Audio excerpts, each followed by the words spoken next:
একটি ছোট গ্রামে মায়া নামে 7 বছরের একটি মেয়ে থাকত।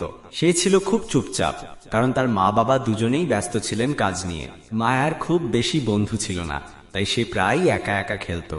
একদিন বাড়ির পাশে মাঠে খেলতে গিয়ে সে একটি ছোট সাদা বিড়ালকে দেখতে পেল।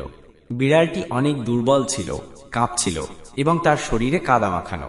মায়া দৌড়ে গিয়ে বিড়ালটিকে কোলে তুলল এবং বাড়িতে নিয়ে এল। মা একটু বিরক্ত হলেও মায়ার কাঁপা চোখ দেখে কিছু বললেন না। মায়া বিড়ালটির নাম দিল শুভ্র। শুভ্র দিনে দিনে সুস্থ হয়ে উঠল। মায়ার একাকিত্ব যেন শেষ হয়ে গেল।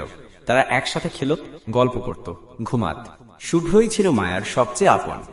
একদিন গ্রামের পাশে বড় একটা রাস্তা পার হতে গিয়ে শুভ্র হঠাৎ করে দৌড়ে যায়, আর তখনই একটা দ্রুতগামী গাড়ি। সবকিছু যেন থেমে গেল। মায়া ছুটে গেল, কিন্তু কিছুই করার ছিল না।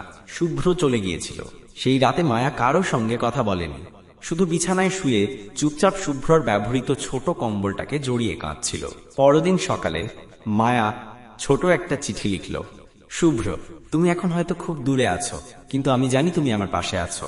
আমি তোমাকে ভুলবো না, তুমি আমার সবচেয়ে ভালো বন্ধু ছিলে। চিঠিটা সে শুভ্রর কবরের পাশে রেখে দিল।